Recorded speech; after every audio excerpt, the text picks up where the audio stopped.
বন্ধুসকল, আজি মই আপোনালোকক এই বিশ্ব ব্ৰহ্মাণ্ডৰ তিনিটা আচৰিত গ্ৰহৰ বিষয়ে জনাবলৈ গৈ আছোঁ, যিকেইটা দেখি আপোনাৰ চকু খোল খাই ৰ'ব। তেতিয়াহ'লে আৰম্ভ কৰোঁ বলক।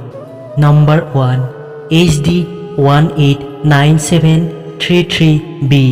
বন্ধুসকল, পৃথিৱীৰ দৰে এই নীলা ৰঙৰ গ্ৰহটো বি ব্লু নামেৰে জনা যায়। কিন্তু আপুনি নাভাবিব যে পৃথিৱীৰ দৰেইচোন ইয়াত আমিও জীয়াই থাকিব পাৰোঁ, কিয়নো কেতিয়াবা যি দেখা যায় সেয়া আচলতে নহয়।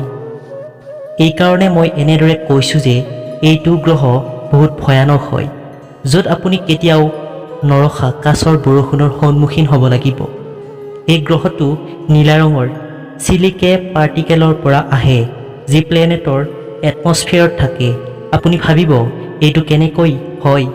এইটো গ্ৰহৰ দিনৰ ভাগৰ পৰা ৰাতি ভাগলৈ 8700 কিলোমিটাৰ প্ৰতি ঘণ্টা হিচাপত গতি কৰে। এই গতি শব্দৰ গতিতকৈ 7 গুণ বেছি হয়। আপুনি জানিলে নহয় এই গ্ৰহটো কিমান স্পীডত ঘূৰে? ইয়াৰ উচ্চ গতিৰ বাবে বহুত গৰম বতাহৰ সৃষ্টি হয়, যি 2 কিলোমিটাৰ প্ৰতি ছেকেণ্ডত গতি কৰে।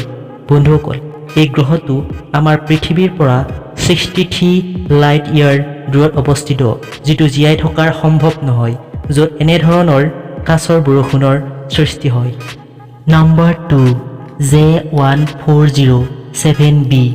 বন্ধুসকল, যদি আপোনালোকে শনি গ্ৰহৰ আঙুঠিৰ পচন্দ হয়, তেতিয়াহ'লে আপুনি এই গ্ৰহটোৰ প্ৰতি নিশ্চয় আকৰ্ষিত হৈ যাব, কিয়নো J1407bত ইমান আঙুঠি আছে যে এইটো শনি গ্ৰহৰ আটাইতকৈ প্ৰায় 200 গুণ বেছি ডাঙৰ হয়, য'ত ইয়াৰ ৰেডিয়াছ 55 মিলিয়ন মিলৰ হয়।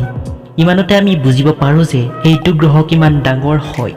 এইটোৱে কাৰণ যে এই গ্ৰহটোক ছুপাৰ ছেটাৰ্ণ নামেৰে জনা যায়। এই আচৰিত গ্ৰহটোত 30ৰ পৰা অধিক আঙুঠি আছে। ই 100 মিলিয়ন কিলোমিটাৰ ডায়মিটাৰত বিস্তাৰিত হৈ আছে। ইমানতে যদি আপোনাৰ শনি গ্ৰহটো এই গ্ৰহটোত ৰিপ্লেচ কৰি দিয়ে, তেতিয়া আপুনি আৰামত পৃথিৱীৰ পৰা বহি এই গ্ৰহটোৰ আঙুঠিবোৰ দেখিব। বন্ধুসকল, এই গ্ৰহটো আমাৰ পৃথিৱীৰ পৰা 430 লাইট ইয়াৰ দূৰত অৱস্থিত। নম্বৰ 3 55 কেনক্ৰি ই। এই গ্ৰহটো 55 কেনক্ৰি ই সৌৰজগতত জিলিকি থাকে। ঠিক এনেদৰেই আচল হীৰাই জিলিকে। এই গ্ৰহটো প্ৰত্যেকজনৰ পচন্দ হ'ব, যাক বহুত টকা পইচা লাগে, কিয়নো ই সম্পূৰ্ণ গ্ৰহটোৰ এটা ভাগ হীৰাৰেই সৃষ্টি। ইয়াত ইমান হীৰা আছে যে এই সকলোবোৰ হীৰা লগ লগালে এটা ডাঙৰ হীৰা বনালে এইটো পৃথিৱীতকৈও বহুত ডাঙৰ হ'ব। বন্ধুসকল, যদি কোনোবাই এই গ্ৰহটোৰ মালিক হৈ গ'লে, তেতিয়া গোটেই পৃথিৱীৰ সকলোতকৈ ধনী ব্যক্তি হ'ব তেওঁ। ইয়াত সম্পূৰ্ণ পৃথিৱীৰ মিলিয়নাৰক লগ লগালেও আপোনাৰ কাষত তাতকৈ বেছি টকা হ'ব। ইয়াত হীৰাৰ পৰিমাণ 26.9 ননিলিয়নছ ডলাৰ হ'ব। ইমানতেই আপুনি ভাবক, এতিয়ালৈ $1 ট্ৰিলিয়ন মালিকেই হ'ব পৰা নাই। ননিলিয়ন ডলাৰ মানুহৰ বাবে এটা নিশ্চয় সপোনৰ দৰেই হ'ব। যদি আপুনি নাজানে, আপোনাক জনাওঁ যে 1ৰ পাছত 30টা শূন্য লগালেহে ননিলিয়ন হয়। এই গ্ৰহটো আমাৰ পৃথিৱীতকৈ 40 লাইট ইয়াৰ দূৰত অৱস্থিত। তো আজি এই ভিডিঅ'টো ইমানেই।